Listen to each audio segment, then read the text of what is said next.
पंढरपूर पासून अवघ्या 15 मिनिटांच्या अंतरावर पंढरपूर करकंब रस्त्यावर धोत्रेज ग्रँड प्रायव्हेट लिमिटेड घेऊन आले आहेत पंचतारांकित सुविधांनी युक्त हॉटेल ग्रँड। तसेच पुण्या मुंबईच्या धर्तीवर सर्व सुविधांनी युक्त hotel Shriyash restaurant, veg non veg permit room bar, प्रशिक्षित कुक व होस्टिंग सेवा हॉटेल ग्रँड मध्ये उपलब्ध आहेत। 50 एसी रूम्स, 3500 स्क्वेअर फुटाचा सुसज्ज बकवेट हॉल, भव्य एसी सूट्स, टेरेस गार्डन, भव्य लॉन आणि चेंजिंग रूम सहित स्विमिंग टँक, प्रशस्त पार्किंगची सुविधा। पंढरपूर नजीक असलेल्या हॉटेल ग्रँड या सुसज्ज आणि पंचतारांकित सुविधांनी युक्त hotel grand, hotel Shriyas restaurant, veg non veg permit room बार, पंढरपूर करकंब रोड। संपर्क 02186 24 22 45। ताज्या घडामोडी पाहण्यासाठी PVN म्हणजेच पंढरी वार्ता न्यूज या चॅनलला सबस्क्राईब करा। एकीकडे गोवंश हत्याबंदीच्या या कायद्याचं समर्थन करणारे जरी अनेक असले तरी या गोवंश हत्याबंदी कायद्यामुळे अनेक शेतकऱ्यांना मात्र खूप मोठा नाहक त्रास सहन करावा लागत आहे।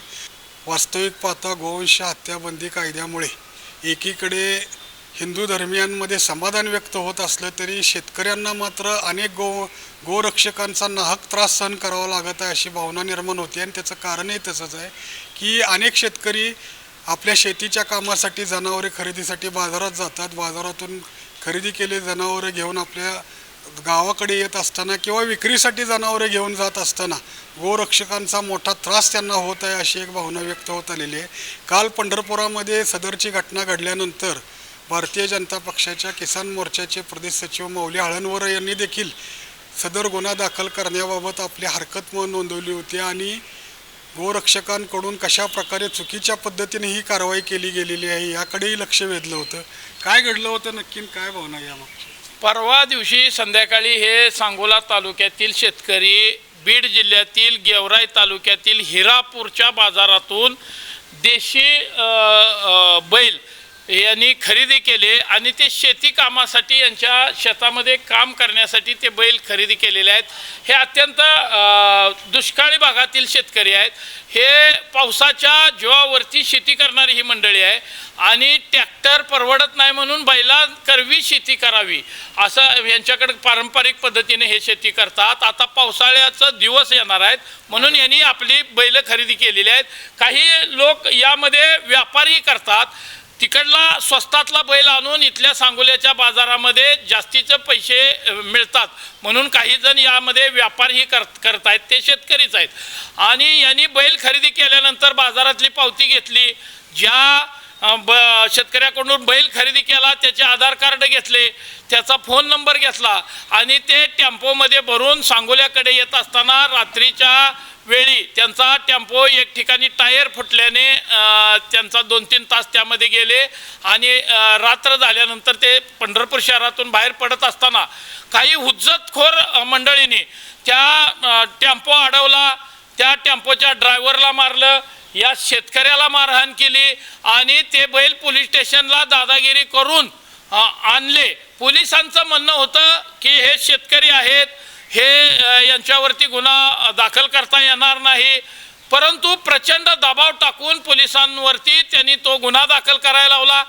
बरं, शेतकऱ्यांची बैल असताना गुन्हा दाखल होऊ नये म्हणून पोलीस स्वतः प्रयत्न करत असताना यांनी मुद्दाम होऊन गुन्हा दाखल केला। आज ही बैल 3 दिवस झालं या ठिकाणी पशुसंवर्धन विभाग पंढरपूर येथे बांधलेले आहेत। या ठिकाणी या जनावरांना पिण्यासाठी पाण्याची व्यवस्था नाही।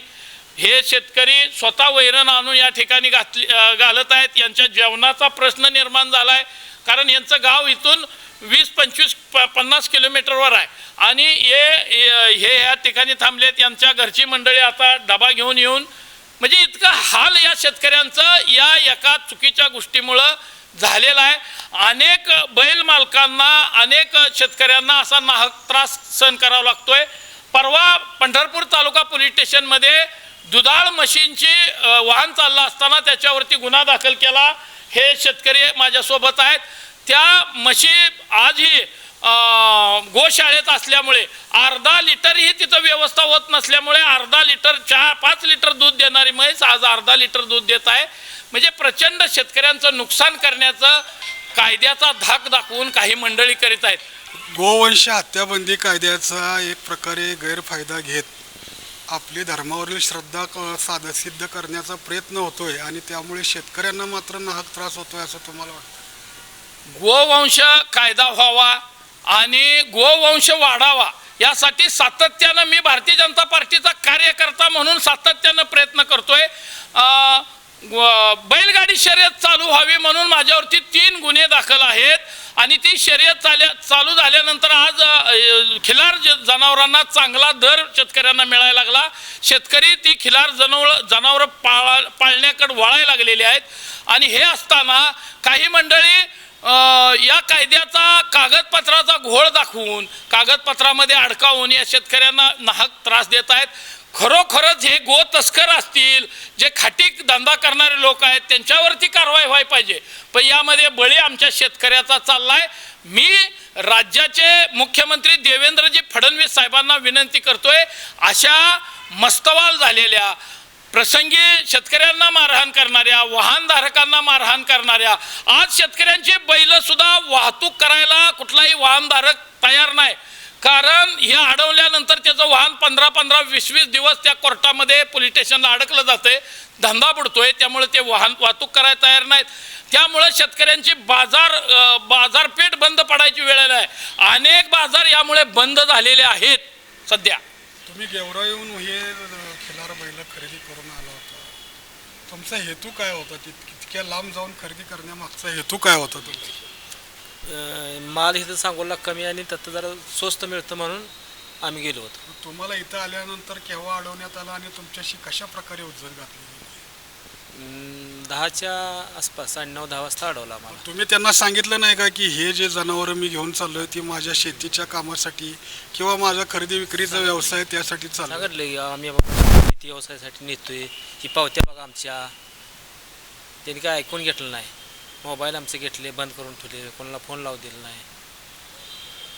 गोवंश हत्याबंदी कायद्याबद्दल तर चर्चा होतच होती, परंतु थेट तुम्ही म्हशी विक्रीला घेऊन जात असताना तुमची गाडी अडवली गेल्याचं आता सांगण्यात आलेलं आहे. आता म्हशीची विक्री हे अशा प्रकारे म्हणजे कत्तलखान्याकडे करणं अशक्यप्राय बाब समजली जाते. नक्की काय अनुभव आला आहे तुम्हाला? गोशाळेवाल्यांना खरं तर म्हणजे जनावर काय क्वालिटीचा हीच त्यांना कळत नाही. मुळात खाटीकचं जनावर वेगळं असतं आणि पाळीवचं जनावर वेगळं असतं. ह्याला आता पाळीवचं जनावरच ओळखू येत नाही, पाळीवचं दिसायला खाटकालाच वाटतंय. तर माझं काय म्हणणं आहे यातनं, गोशाळेवाल्यांना खरोखर यातली माहिती घ्यावी त्याने आधी, की बाबा ही जनावर खाटीकचं आहे का पाळीव नेणार आहे. 5 लिटर दूध देणारी म्हैस कुठं खाटकाला नेत असतील का लोक? तशी देखील ह्याने आल्यानंतर महिन्याभर गेलं की ती म्हैस 2 लिटर देखील अर्धा लिटर दूध देते परत. नाही, म्हशीच्या बाबतीमध्ये तुमच्याबाबत जो प्रकार घडलाय तो नक्की कुठे आणि केव्हा घडला आणि कशा पद्धतीनं तुम्हाला त्यावेळेला ट्रीटमेंट देण्यात?